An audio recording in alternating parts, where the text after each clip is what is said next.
مطلب یہ ہے کہ وہ پاکستان کو دیوالیہ اپریل 2022 میں کر چکے تھے، تو ہم اس معیشت کو اب دوبارہ بحال کر رہے ہیں، اور وہ معیشت جس کے بارے میں ہر روز شرطیں لگتی تھیں کہ یہ سری لنکا بنے گی، آج کوئی یہ شرط نہیں لگا رہا۔ اتنا بڑا حادثہ بھی ہم نے برداشت کیا ہے، 30 ارب ڈالر کا جھٹکا بھی برداشت کیا ہے، لیکن آج کوئی یہ نہیں کہہ رہا کہ پاکستان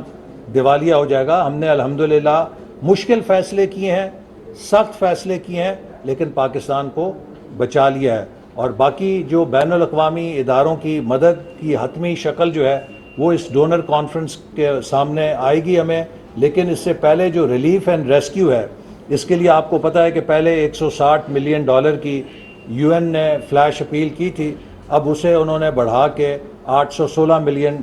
کر دیا ہے۔ اس میں بھی مختلف ممالک حصہ لے رہے ہیں، اور ہم نے ابھی world bank, Asian development bank سے اور ایشین انفراسٹرکچر ڈیولپمنٹ بینک سے بھی بہت آسان قسطوں کے اوپر سیلاب کی بحالی کے لیے تقریباً $5 ارب کی فائنینسنگ موبلائز کی ہے، کہ جس سے سندھ کے اندر بھی وہاں پہ حکومت ریکنسٹرکشن ریہیبلیٹیشن کرے گی۔ بلوچستان کی حکومت نے وہ قرضہ نہیں لیا، لیکن ان کے لیے $400 ملین کا قرضہ وفاقی حکومت لے کر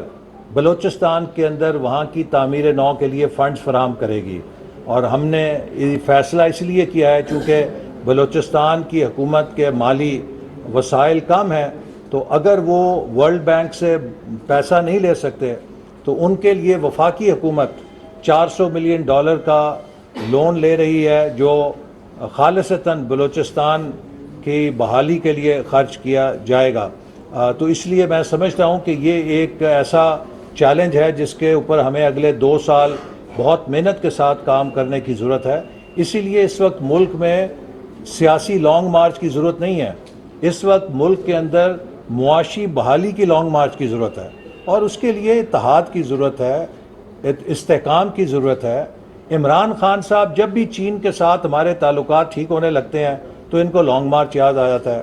یہ دنیا کو یہ تاثر دینا چاہتے ہیں کہ بھئی پاکستان میں سرمایہ کاری نہ کرو، پاکستان میں بڑا انتشار ہے، پاکستان میں بے یقینی ہے، پتہ نہیں کل کیا ہو جانا ہے، پرسوں کیا ہو جانا ہے۔ تو دنیا میں آج ہر ملک اپنا استحکام دکھا کے سرمایہ کاری حاصل کرتا ہے، تو اگر آپ ملک کے اندر عدم استحکام پیدا کریں گے، انتشار کا تاثر دنیا کو پیدا کر کے دکھائیں گے، تو آپ ملک کے ساتھ دوستی نہیں کر رہے، دشمنی کر رہے ہیں۔ تو میں سمجھتا ہوں کہ ہمیں ان چہروں کو پہچاننا چاہیے کہ جو آج پاکستان جب دنیا کی توجہ کا مرکز بن رہا ہے، پھر دنیا کو بھگانا چاہتے ہیں اپنی منفی سیاست کے ذریعے، انتشار کے ذریعے، اور اپنے انہی دھرنوں کے ہتھ کنڈوں کے ذریعے، جس سے کہ پہلے وہ پاکستان کو بدنام کرنے کی کوشش کرتے رہے۔ آج میں نے سنا ہے کہ عمران خان صاحب نے کہا ہے کہ میں چیف الیکشن کمشنر پہ 10 ارب کا ہرجانہ کروں گا۔ چیف الیکشن کمیشن نے جو بات توشہ خانہ کیس میں کہی ہے، یا انہوں نے ان کی دیانتداری کے حوالے سے کی ہے، اس سے پہلے تو فائنینشیل ٹائمز نے کہا ہے کہ عمران خان صاحب نے خیرات کے نام پہ پیسہ اکٹھا کیا اور اس سے اپنی سیاسی تشہیری مہم چلائی۔ تو عمران خان صاحب اتنے بہادر ہیں تو فائنینشیل ٹائمز پہ لندن میں مقدمہ کریں نا، جیسے شہباز شریف نے ڈیلی میل پہ کیا تھا۔ کس چیز نے روکا ہے؟ 4 مہینے ہو گئے ہیں، آج تک آپ فائنینشیل ٹائمز پہ لندن میں ہرجانے کا مقدمہ نہیں کر سکے۔ پاکستان میں لوگوں کو دھمکاتے ہیں، پاکستان میں لوگوں کی پگڑیاں اچھالتے ہیں۔ جائیں نا لندن میں فائنینشیل ٹائمز کو ذرا 10 ارب کا نوٹس بھیجیں تو پتہ لگے گا 100 ارب آپ کو دینے پڑ جائیں گے، کیونکہ اس نے جو لکھا ہے وہ سچ لکھا تھا۔ اور پھر انشاءاللہ تعالی آپ تو کریں گے، لیکن اب میں بھی آپ پہ 10 ارب کا ہرجانہ کر رہا ہوں، اس لیے کہ آپ نے جلسوں میں کھڑے ہو کے مجھے ڈاکو کہا تھا، اور اسلام آباد ہائی کورٹ نے آپ کے اس کیس کو جو آپ نے نارووال سپورٹ سٹی کا مجھے بنایا تھا، ردی کا ٹکڑا کی طرح ٹریش کین کے اندر پھینک دیا، اور کسی نئے نیب آرڈیننس کے اوپر نہیں تولا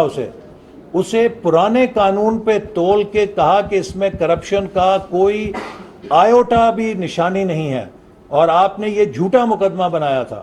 تو عمران خان صاحب، آپ نے جھوٹا مقدمہ بنایا، مجھے سزائے موت کے قیدیوں کی چکیوں میں رکھا، اس کے بعد جلسوں میں کھڑے ہو کے میرے نام کے ڈاکو کے نعرے لگوائے، میں آپ کو انشاءاللہ تعالی عدالت میں کھڑا کروں گا اور آپ سے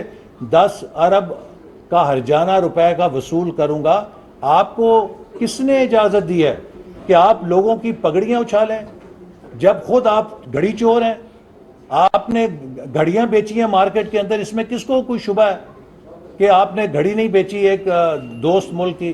آپ گھڑیاں بیچیں، ملک کی عزت کو نیلام کریں اور دوسروں کو چور ڈاکو کہیں. معاف کیجئے، قوم کی اب آنکھیں کھل گئی ہیں اور اس کا سب سے بڑا ثبوت یہ ہے کہ قوم نے آپ کے لانگ مارچ کا بائیکاٹ کیا ہے.